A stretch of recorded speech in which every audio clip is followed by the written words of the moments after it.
but the election results, what happened on the election night, have totally, I would say, derailed the prospects of democracy. There was manipulation, and there may have been some change of the total tally.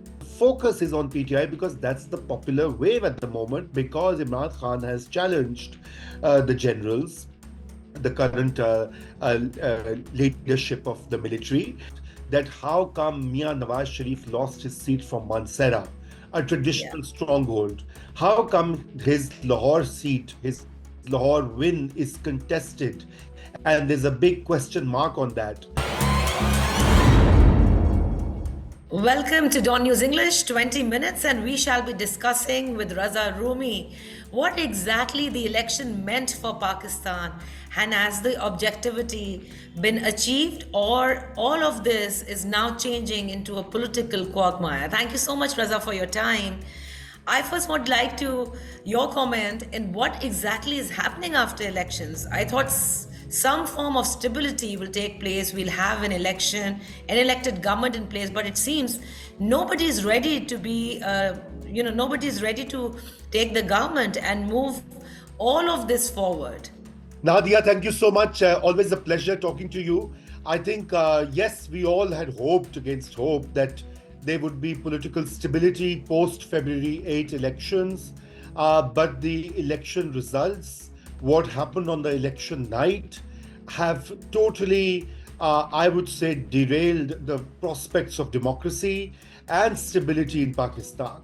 And largely that is for two reasons. Well, one is, of course, even if you accept the results as they are, there is a split and fragmented mandate.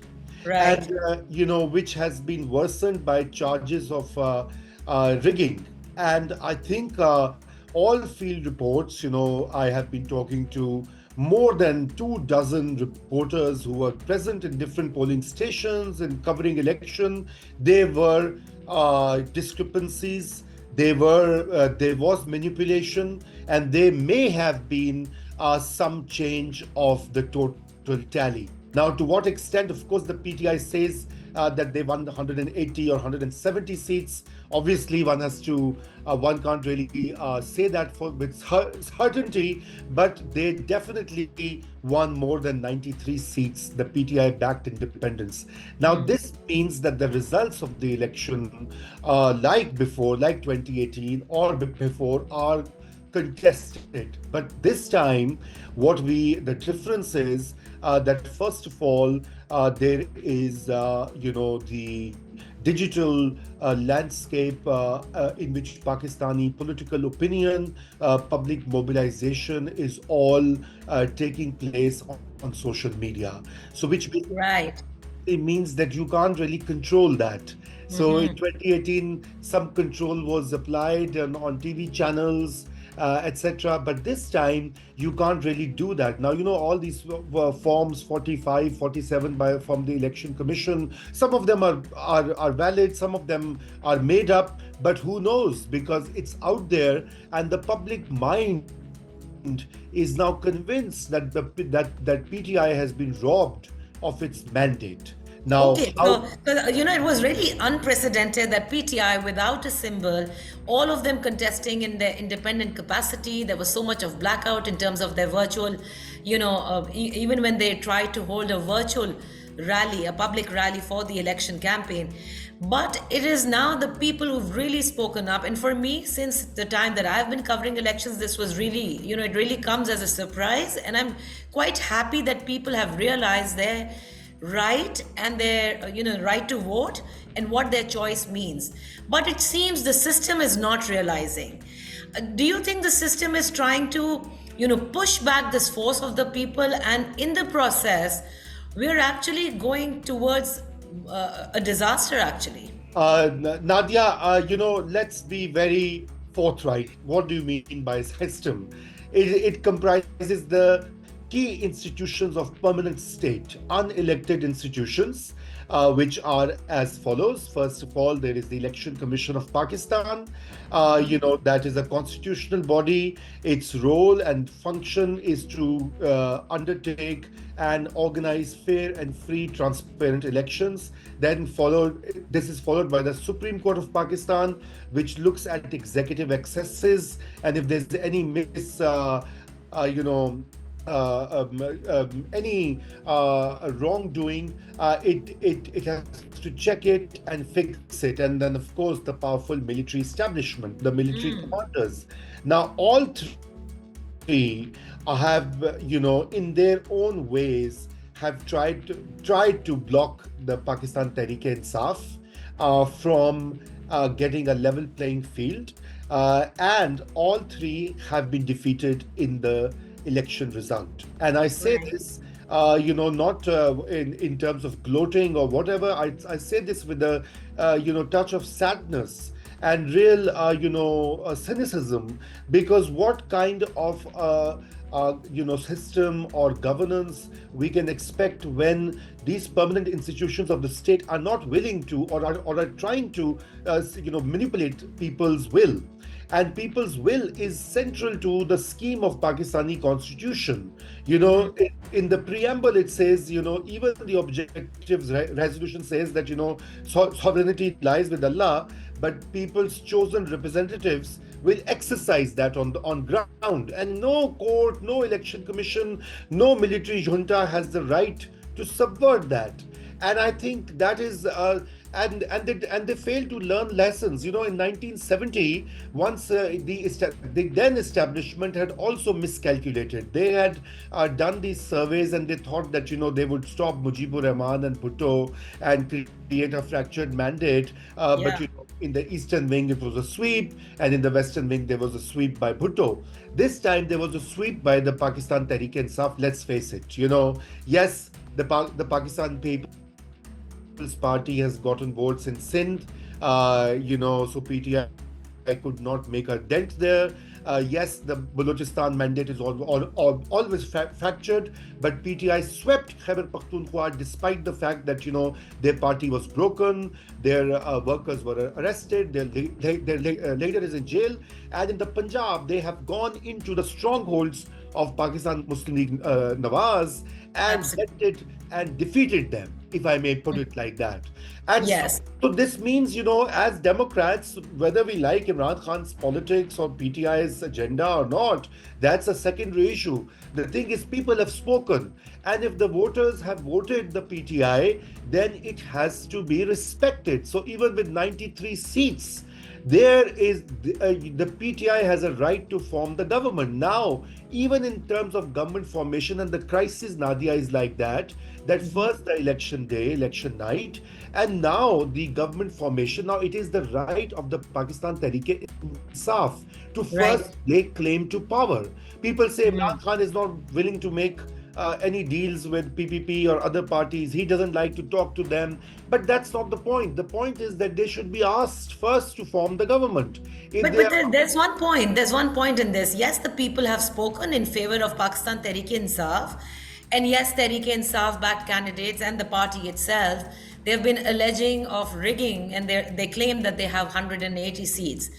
Let's forget about the rigging section right now, because that takes a lot of time. And we've seen this, even in 2018 elections and even in 2013 elections. But is PTI now being fair with the choice of the people? Because in democracy, you got to be flexible. You got to sit with other parties. You got to form this government. But it seems like that PTI is following once again the kind of the opposition politics that they're really probably they know the art of. Yeah, so Nadia, I mean that's an old problem with PTI and Imran Khan, because the problem is that for 20 years or more, Imran Khan has been saying that all other parties are thieves and crooks and thugs, and I'm not going to make any adjustment with that. But he has also become a player of power politics. Chaudhry Parvez Ilahi is the chairman of his party. Yeah. Sheikh is in his party, or was in his party. He has taken many electables from the country while he was governing the country. I mean, look at Umar Ayub Khan. who's a very nice person, by the way, who's a very accommodating, flexible person. But, he has been in other parties as well. Shah Mahmood Qureshi was a foreign minister of PPP. I mean, we remember that. Yeah, So yeah. so these principles, honestly speaking, yeah, Imran Khan's narrative. But the thing is, at the moment, more than his insistence on playing solo, his idea of pushing back the establishment has gotten popular support.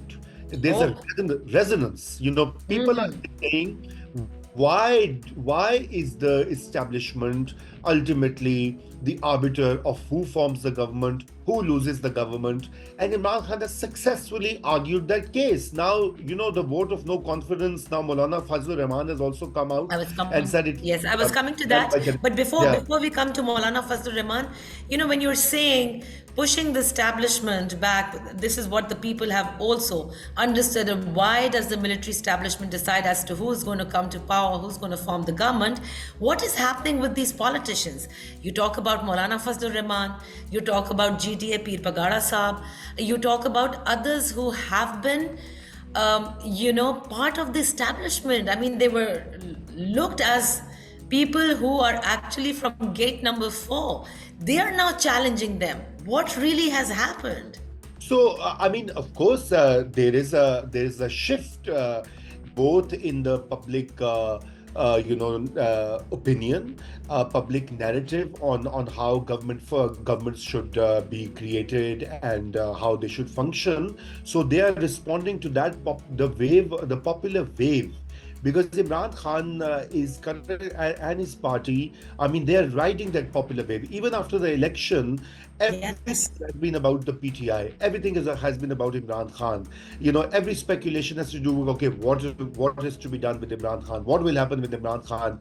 So people are forgetting, the PPP and the PMLN, who've also gotten a good number of seats. I mean, yes, they've lost the election and they could not get a simple majority.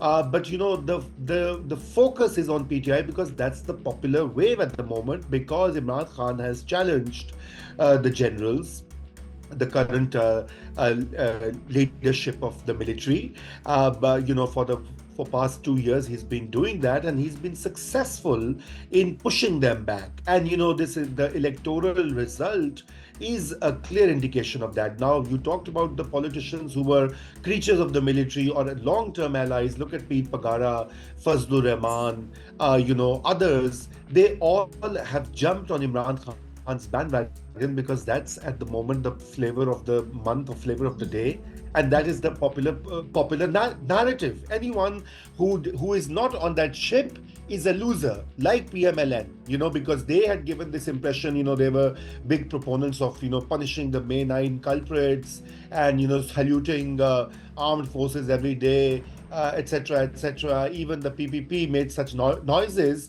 but they all are at the moment finding very hard to justify their old school, politics or old But politics. absolutely, and there are many reasons for PMLN, as you put it, that they've been defeated by Pakistan Tehreek-e-Insaf.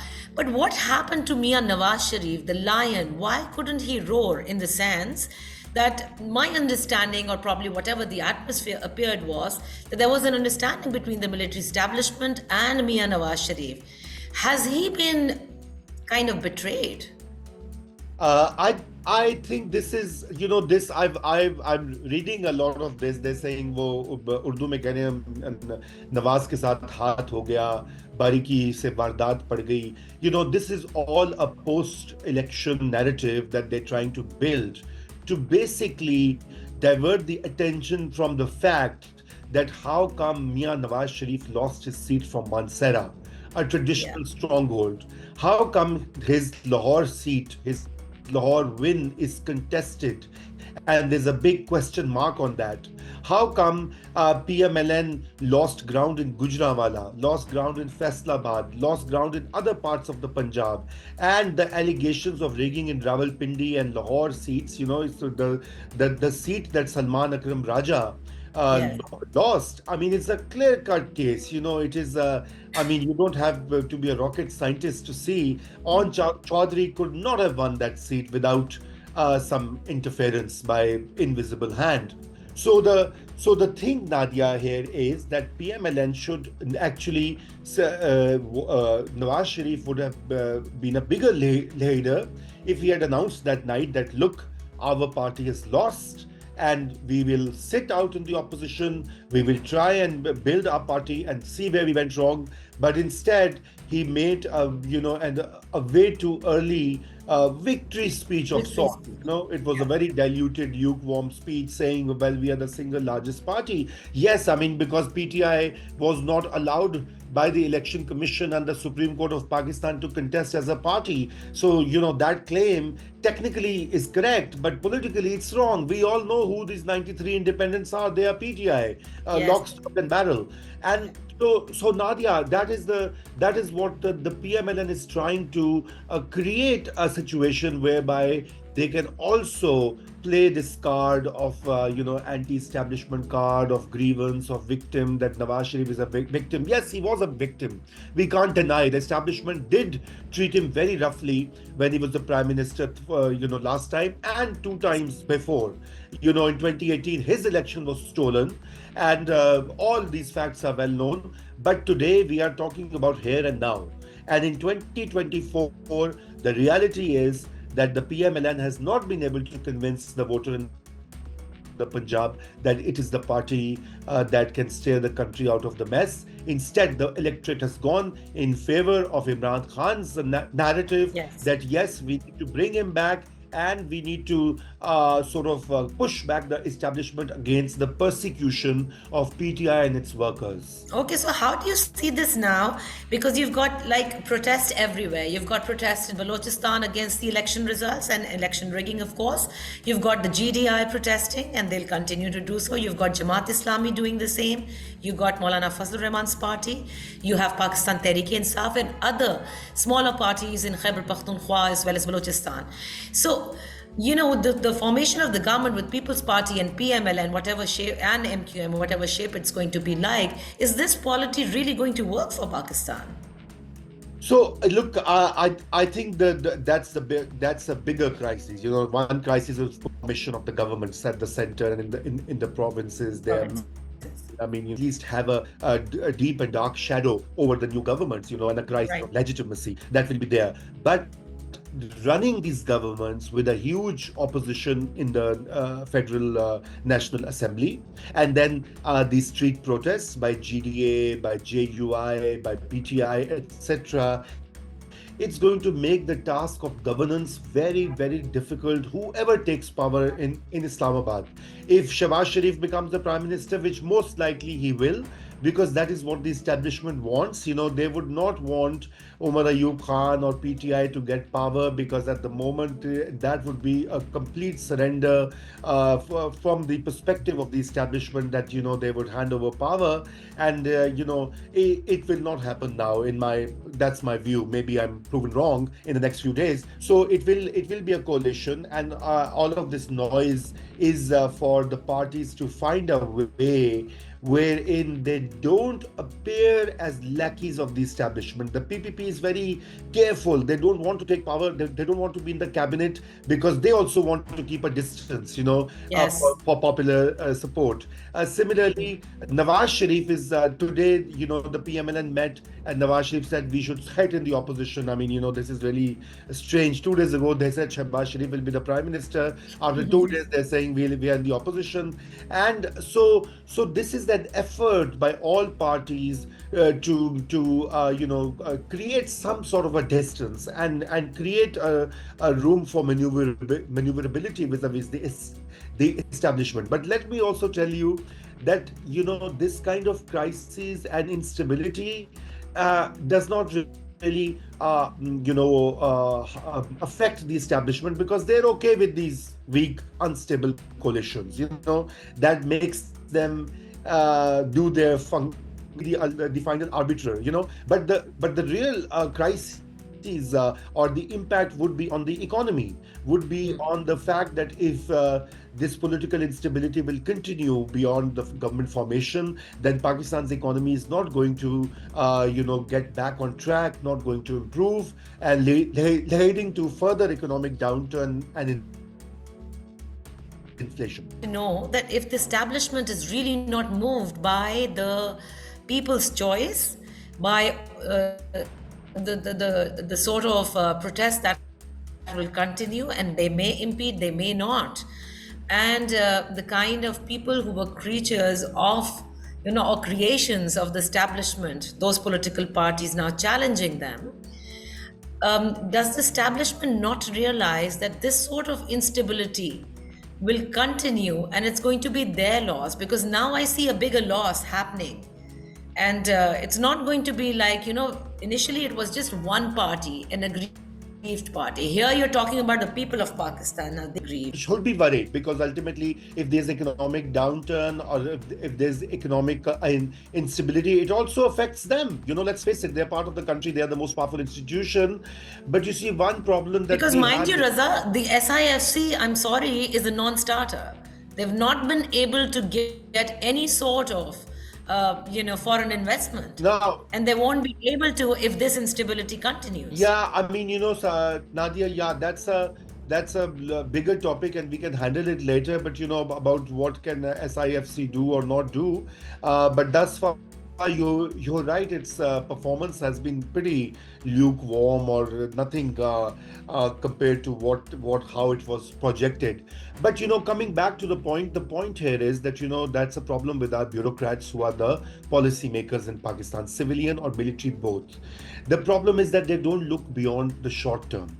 The army chief comes into and starts and heads the institution for 3-year period. Now of late, there's a whole system of extensions, and similarly federal secretaries, whether in the federal government or the provincial secretaries, they have a limited tenure.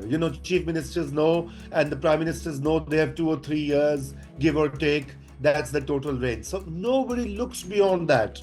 The problem that we are facing, a deeper crisis, is where do you want to take Pakistan in 10 years, in 15 years, in 20 years?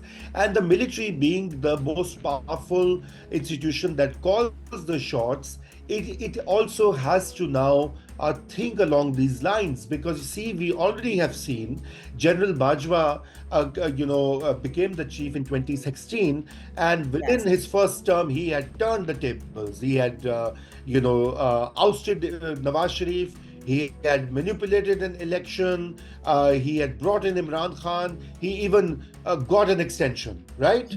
All of that. And then we saw that once he changed, everything changed, Exactly. So with the current army chief. Now, the current army chief retires in November 2025. Okay, that is his due. Unless there's an extension, we don't know. We don't know who the government is, whether there would be conditions favorable to that. So if he retires, a new chief comes, the PTI expects, and the political forces expect, there will be a recalibration.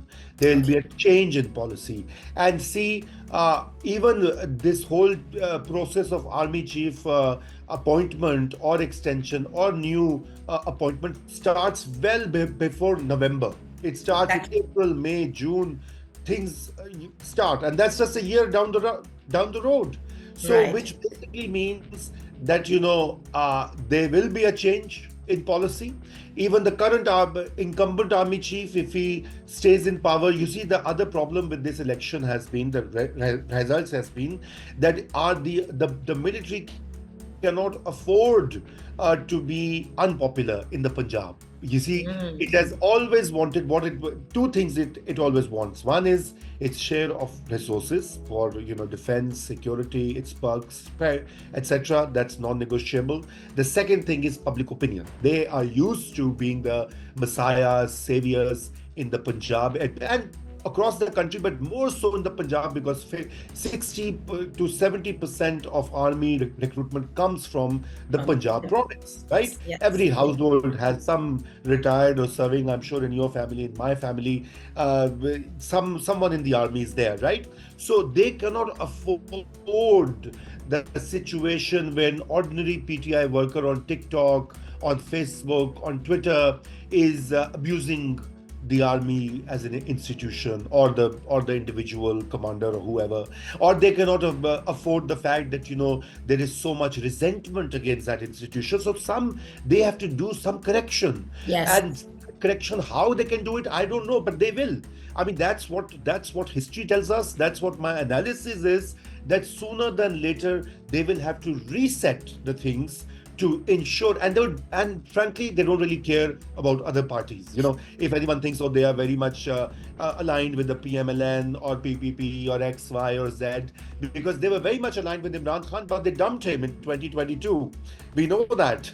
So when they were pressurized, okay, by the PDM movement and by the Noon League, etc. Absolutely. Now Yeah. they are facing the heat from PTI, so it would not take very long to dump the PDM 2.0 coalition.